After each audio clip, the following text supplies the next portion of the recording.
Okay, let's just jump right in and try to unpack this week's sources because what we have here is a really incredible set of tension points. It really is. We're spanning the entire map, looking at everything from, these high stakes geopolitical standoffs over Arctic islands, all the way down to super granular housing data and these bitter C-suite battles. It's a fascinating snapshot of 2026. What really stands out from the material is this clear divide.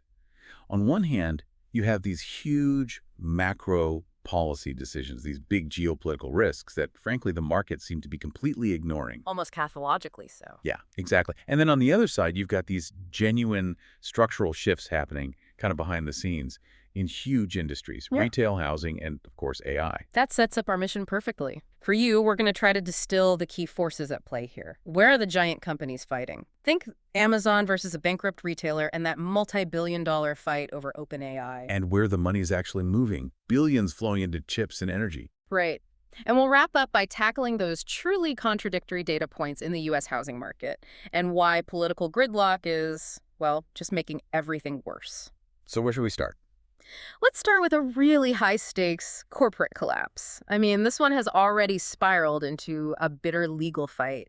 Saks Global. Right. So back in December 2024, they acquired Neiman Marcus for a huge sum. What was it? $2.7 billion. It's a huge deal. And to make it happen, Amazon gets involved, pouring in about $475 million.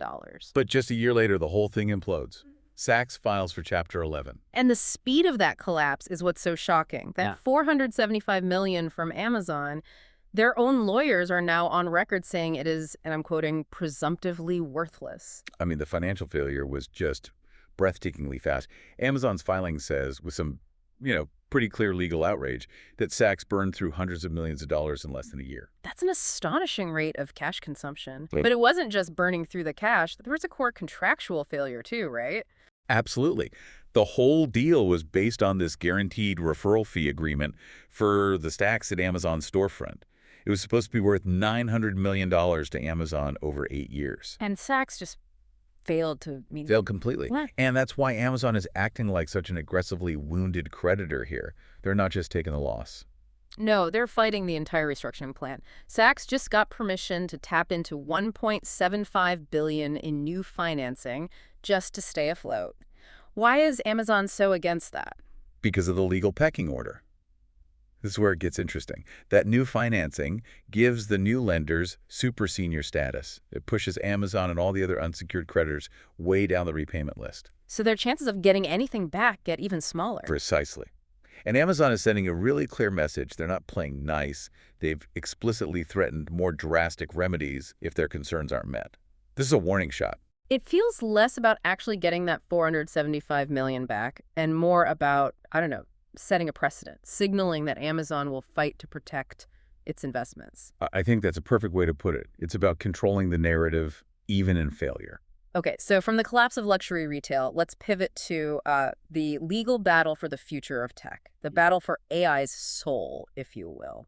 The OpenAI versus Elon Musk fight, which is already set for trial in April 2026. It's just wild, the sheer magnitude of the claim versus the counterclaim. Well, Musk, as a co-founder of the original nonprofit, is basically arguing he's owed the value of all the IP developed after it became a for-profit company and partnered with Microsoft.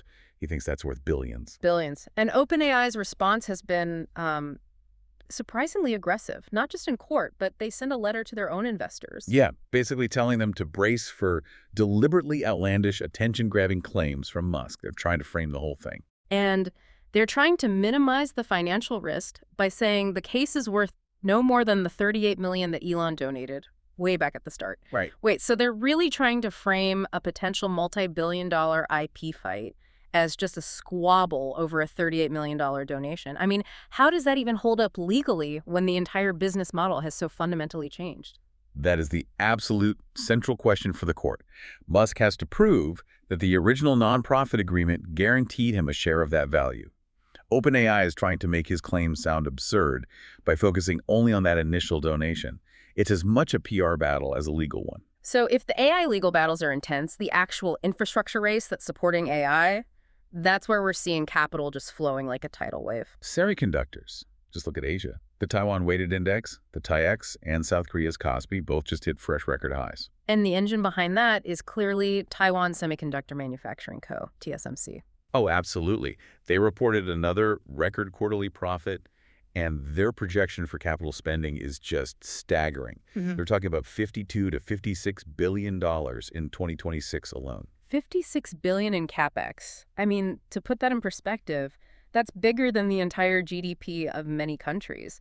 The scale of that bet on future AI is almost impossible to grasp. It is staggering, and that optimism has a huge ripple effect. You saw European chip equipment makers, ASML, ASM International, they all surged right after TSMC's earnings report. And this isn't just organic growth, right? It's also strategic geopolitics. There's that big U.S.-Taiwan trade deal. Yeah, where Taiwanese companies committed to investing at least $250 billion in U.S. production capacity. In exchange for lower tariffs, it just shows how critical these supply chains have become to national security. And speaking of critical, let's look inside the major players, like Google. The CEO of DeepMind says he talks to the Google CEO every day. Every day. He confirmed DeepMind is the engine room of Google's AI efforts.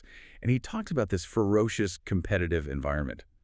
They're obsessed with rapid commercialization because Google got so much criticism for being a little bit slow on things like Transformer. The very technology they invented. The irony. Exactly. But that pace is also creating a lot of internal friction. There was a survey by Axis Capital that showed this huge split in the C-suite on AI risk. Right. The CEOs see productivity. They see a competitive edge. Yeah. But the chief information security officers, the CISOs, they see massive risk. Data leaks, regulatory fines, you name it. And that creates a preparedness gap. 85% of U.S. leaders feel ready for AI threats, but in the U.K., it's only 44%. Which points to a real disconnect between, risk perception and the operational reality of securing all this new tech. And this is where it gets really interesting, where the massive capital investment in AI connects back to a huge public problem, the energy crunch. The data centers. Their power demand is just exploding, especially in Northern Virginia, which is the world's biggest data center hub. And now it's becoming a public utility headache. The Trump administration is stepping in, putting a lot of pressure on PJM interconnection. And for those who don't know, PJM is the organization that manages the power grid for 65 million people across 13 states. It's a massive entity. So why is the federal government getting involved in a regional power grid? They want PJM to hold an emergency auction. The goal is to force the tech companies to bid on contracts that would finance $15 billion of new baseload power generation. So reliable, steady power. And the argument is that the industry creating the demand AI has to be the one to pay for the new capacity. That's it exactly. They're blaming the data centers for exploding electricity prices, and PJM is forecasting a 6-gigawatt reliability shortage for 2027. So the government is saying, you broke it, you buy it. It turns AI infrastructure into a public utility planning crisis.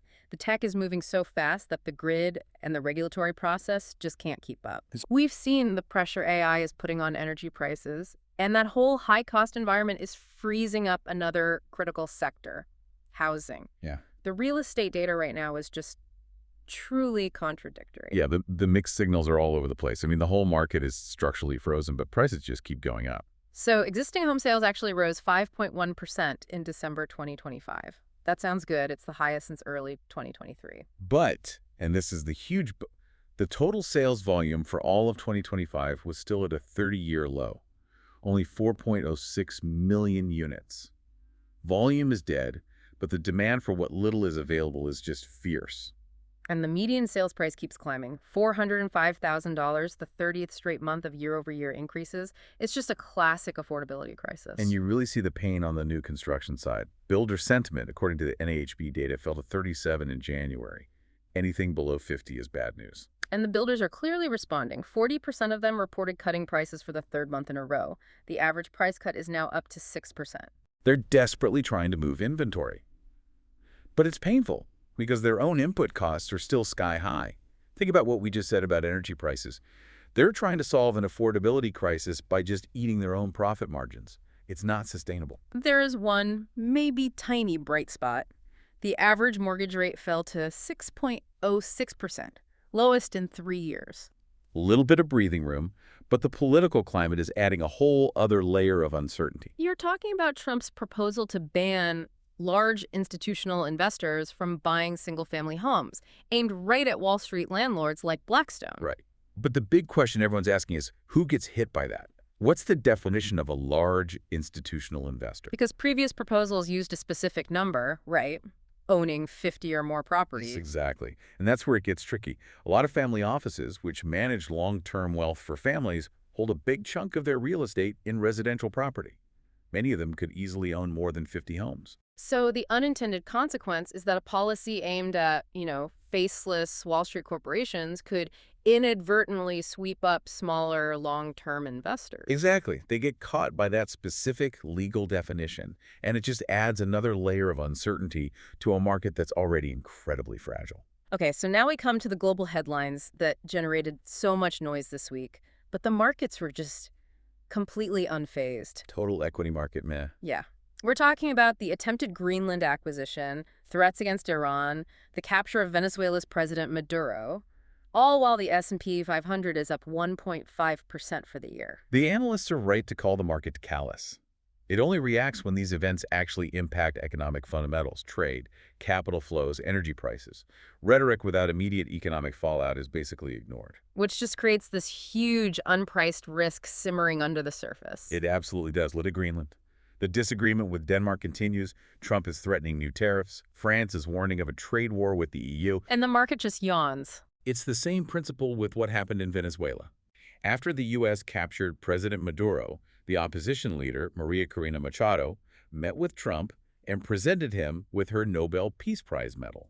A gesture of gratitude that caused, shock and dismay in Norway? Pure political theater. Right. But unlike Greenland, the Venezuela situation immediately translated into something the market understands: economic fundamentals. U.S. Energy Secretary confirmed they're getting 30% higher prices for Venezuelan crude now. That's a tangible impact on energy supply that the market can price in. That successful direct action is such a stark contrast to the policy gridlock we're seeing at home. Let's look at the Great Healthcare Plan. The proposal to send money directly to consumers instead of subsidies to insurers. Which sounds good on paper, but health policy experts are incredibly skeptical. They say it lacks essential details, like who is eligible and how much they get. And crucially, how the money can be used. If the funds go into something like a health savings account, an HSA, that creates a huge problem. Because you can't use HSA funds to pay your monthly insurance premiums, right? Precisely. And if that rule isn't changed, experts warn the plan will actually cause premiums to rise for everyone else and increase the number of uninsured. People can't use the money for their single biggest healthcare cost. It's a policy that delays the problem instead of solving it. And we saw the same kind of gridlock in crypto regulation. Yeah, that major Senate vote on a crypto bill was canceled at the last minute, partially because of heavy lobbying from Coinbase's CEO. And the sticking point is stablecoins and whether exchanges can offer interest-like rewards on them. Which the banks hate. They're warning that if this is allowed, it could cause a credit squeeze of up to $1.2 trillion. Because deposits would just flood out of local banks and into these crypto accounts, starving Main Street of lending capital.